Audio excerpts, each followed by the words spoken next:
Welcome back to another podcast episode, Season 2, Episode 10, here at the McCourt College Experience. Welcome back to all of our listeners. This week's Parsha is Parshas Miketz.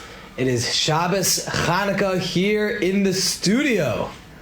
I am joined here by our wonderful McCourt College Experience students to discuss something very important and very authentic. And you'll see what I mean by that in a second. This week is Shabbos Chanukah, and Shabbos Chanukah is very unique because Shabbos Chanukah is one of the only times where we're told to light two different candles for two different reasons. Some people will often light Yom Tov candles and Yizkor candles, but it's the only time that Hashem told us that you have to light two different candles for a mitzvah, Chanukah and Shabbos. And as we know that tonight, we're going to light Chanukah candles first, and then we're going to light our Shabbos candles.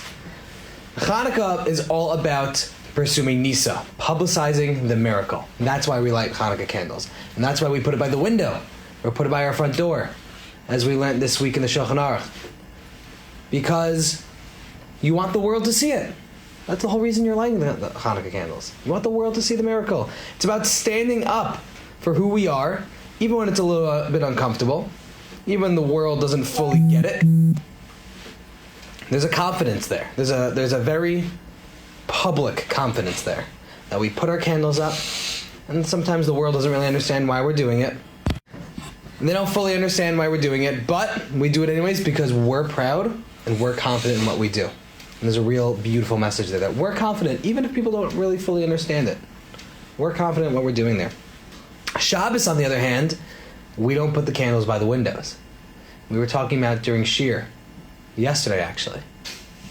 We were talking about during Shir that the reason we don't put the Shabbos candles by the windows is because they serve a total different purpose. We learned in Shir that you're not allowed to gain benefit from the light of the Chanukah candles.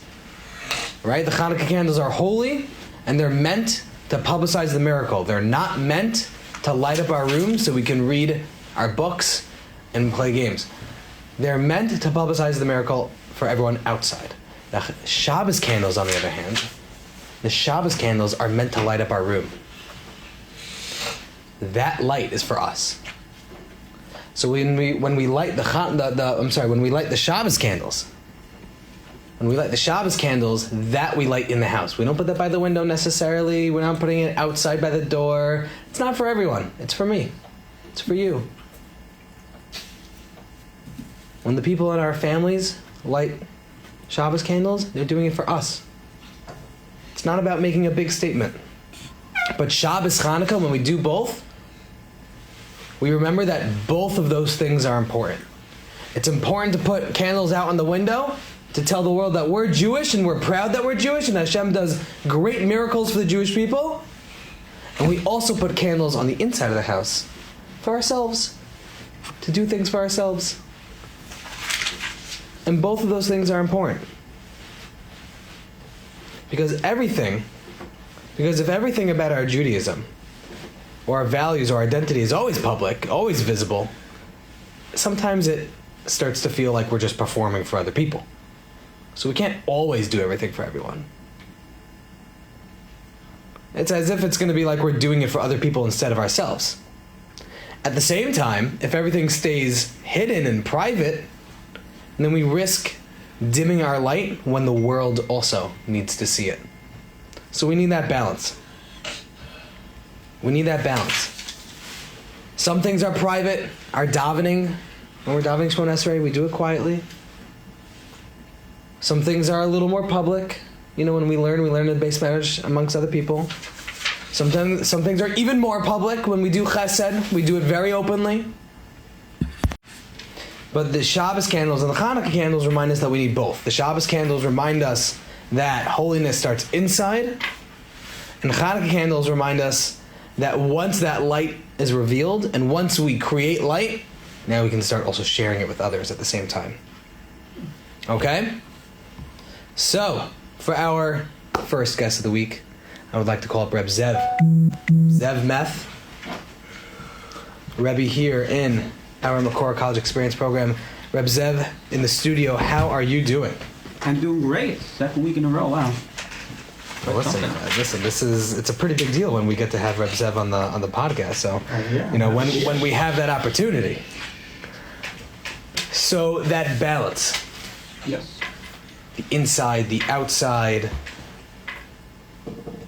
Is it hard to keep your Judaism private, or are you more of a private guy, by nature? It really depends on the situation, I feel like. I'm usually very open about wearing my yarmulke. Even though sometimes my father will tell me will try to get me to put on a hat if he's worried, if we're in a certain but I'm usually in that situation I don't care about wearing a yarmulke in that situation. But in other situations, it definitely it can be hard. So especially when you're taking the subway and stuff, you're more aware of your Judaism. Right. Conscious of it. Yeah. Especially these days, that's something you have to be careful about. But it's hard to feel like it's the right thing to do. Right. To diminish it. Mm-hmm. If anything, we should go harder, go bigger, go stronger. That I know. And then practically feeling that could be a very ideologically, yes, bigger, stronger, prouder. But then practically, when you're on the subway, it's hard to bring yourself to do that kind of thing. For sure. Totally. What about the other way? Do you ever feel like you want to be a little less public? Like you're feeling like you're performing for other people? In general, I'm more of I would say I'm a little bit less, of an outgoing guy than some others maybe. So I do feel that sometimes where I feel like, I'm not into, I'm not really so into going out there as more. But yeah, sometimes I do feel like, I wish I could go, I would go out there more. So with my Judaism. Do the Hanukkah candles evoke that feeling in you a little bit? A little bit. It's not necessarily what I'm thinking about when I like the Hanukkah candle. Yeah, that's not necessarily a common thought. Sure. But it definitely does feel like that. It makes me feel like that. I hear. Is there anything that you love to do publicly? Any mitzvah that you happen to love to do publicly?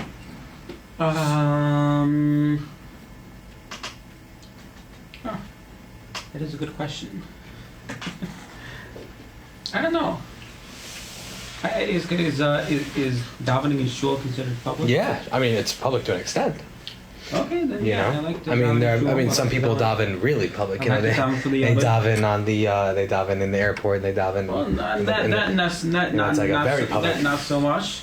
But you like davening for the Amid? I like davening for the Amid. Yeah. That's a public display of tefillah right there. Yeah. That's I'm more of a back of the shul kind of guy. Actually, I grew up. My father always sat in the back of the shul, so I'm a back of the shul. When I'm not davening, I sit in the back of the shul. When I'm not down to the Amid, rather, I sit. That's such an interesting dialectic. You're back of the shul, or down for the Amid. No in between. Well, the back of the shul, I less talking. I usually have more kavana and stuff. Okay, Michael. Yeah. Coming up here. What about you? Are you a back of the shul kind of guy, or are you a davening from the Amid kind of guy? Sitting next to my rabbi in my shul. That is pretty public. That is not a back of the shul kind of guy. That's up front and personal. Why do you like sitting next to the rabbi? Because my rabbi always tells me that I want you to come sit next to me in the front, because the rabbi that I go to every Shabbat when I'm home, he been helping me a lot. He been inviting me. So you guys are close. Yeah. That's great. Do you feel great about being in the front of the shul specifically? Yeah. In a more public space? Yes. Do you feel proud about that? Yeah. Okay, tell us more about that. What makes you proud to be in the front of the shul? Getting to have a big kavod sitting next to the rabbi. It's a big kavod. It's a very big kavod. Yeah. Is there anything else that you love to do in front of other people? Learn a lot of Torah. For our listeners, Michael's a very big steigert, And I'm also going to call out Michael in front of the entire world. Michael loves to give tzedakah. And I know you're proud about that also. Yeah. I know you're proud about that also because I've seen videos of you giving tzedakah. Right? So tell us more about that. What do you love about showing the world that you're giving tzedakah? Why do you show the world that you're giving tzedakah? Because I want to push other Jews to give tzedakah. That's great. Right? You bring other people into the party. Right? You're not just partying alone. You're telling everyone this is the greatest club of all time. Judaism is the greatest club of all time, and we have the unique opportunities to do stuff like giving tzedakah. Right? And you want to bring people. That's incredible. Is there anything that is a little harder for you to be public about? Like you like doing it a little more privately? You don't have to tell everyone if it's too private? No, it's just like when I go to like the gym to like, let's say, to work out or to like take a shower. My father always tells me, do not wear a yarmulke when you're going to the gym to like either to work out or to take a shower. Okay, listen, there are certain spaces where maybe we want to be a little more private. I hear that. I know that when some people go to the gym, they make sure to wear a hat. That way they don't have to wear a kippah. They make sure, also practically speaking, it might be harder to wear a kippah while you're working out. I hear that. You're in some spaces and when you're working out or doing something like that, you're trying to, be in your own space anyways. So maybe you don't want to be so public. I hear. Okay, that's very interesting. Thank you for sharing, Michael. That was really incredible. Baruch, what about you? Is there anything that you love to do publicly and share with the world?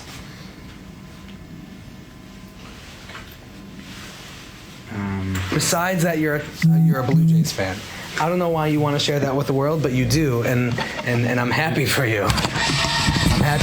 But is there anything that you do like to share with the world that doesn't include losing the World Series?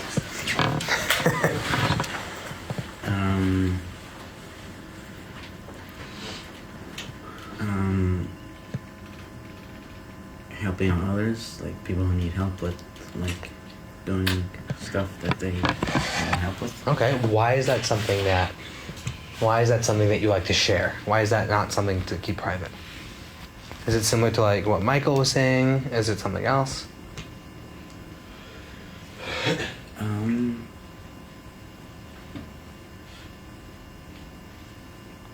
Well, let me ask you this.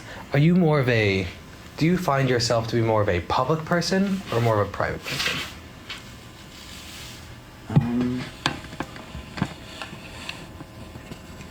A little bit of both, but I think more public kind of thing, a little bit. Okay, that's great. Well, we all have that little bit of both inside of us, right? Yeah.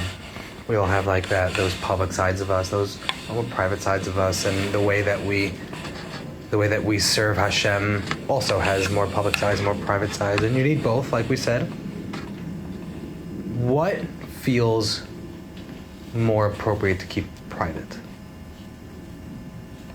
Like, what do we do that you feel like you want to keep private to you? Like, you don't want to public. Maybe it's tefillah. Maybe you like to sit in the back of the shul. Maybe it's chesed. When you do chesed, you like to do it privately. You don't want to publicize it to the world. Well, you just said chesed. You want to publicize to the world, right? Yeah. Is there anything that you wanted to keep private?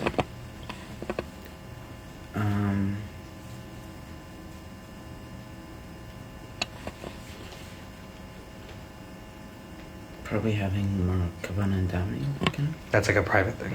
Yeah. Kavanah is a great example, actually, because kavanah is deeply personal. And when we have kavanah, we're thinking about something very specific, right? Mm-hmm. That's a great example. I didn't really think of that. I mean, when I think of tefillah, and I think of being private with tefillah, I think of like, I don't know, you don't want to shuckle too hard and be like the loudest one. Sometimes people do. I was in a shul a few weeks ago, and we were all davening quietly, and the rabbi turned around and said, and just like in the middle of davening went, "Can someone yell? Can someone like do something loud? Like, it's dead in here. Why are you all so quiet?" And then he turned around and kept davening, and I was like, laughing? I wasn't laughing. I was laughing kind of a little bit, but It was annoying. no. It was not. It was not. It was. His message was that we shouldn't be davening quietly. We should be screaming out tefillas. But back to what we were saying with kavana. Kavana is deeply personal. When I'm having kavana for a refu shalema for someone I'm close with, that's a deeply personal conversation I'm having with Hashem. When I'm having kavana that, parnasa, that I'm having kavana for, that family members should be matzliach, that the Klal Yisrael should be matzliach. And I know that Baruch and I were having a conversation this week, actually, about just like thinking and like wondering what are the things that are close to us in this world. Right? We were having this conversation this week of like, what are the things that we feel every day? And that's a deeply personal thing. What are the things that I feel? How am I interacting with the world? And kavana is all about that. It's like, what am I feeling during davening? That's a deeply personal thing. It's a good point. Like, that's something that you don't want to share with the world always. Moshe. Yeah. We have Moshe in the studio. Moshe has a nickname in our shir. I am notably called the Steiger. Moshe the Steiger. Because I like to learn a lot of Torah, and I've actually almost finished Sefer Bereshit. So by next week, when All right. when I'm in You're gonna have a double siyum next week. You're gonna have a double siyum. You're gonna finish Sefer Bereshit, and the shir is finishing Mishnah's Tainus. wow, Okay, double header over here. yeah, Okay, big milestone coming up. yeah, Very exciting. Is yeah. Torah something that you love to share with the world? Yeah. I got more into it actually because of you. Oh, thank you. In yeshiva, I got in You yeshiva put in all in the work. Israel. It was very hard for me to sit in the beis medrash and learn. I was more of a talker in yeshiva. I wasn't more like of a learner until I got to YU, and you really got me into it. Well, what about sitting in the YU beis medrash has gotten you more into learning? Sometimes it's hard for me to sit in the beis medrash. I'm not gonna lie. Sometimes I like to talk to people. It makes it better. Okay.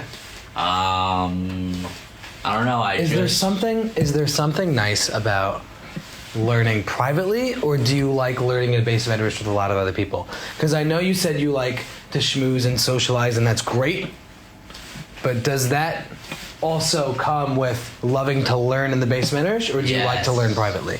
Yeah, I like to learn. No, I like to learn with the boys. I feel more engaged in it. Okay, great. But I also like to learn privately. Like on Shabbos morning tomorrow, I'm going to learn Vayigash. I like to learn privately. So there's a time and place.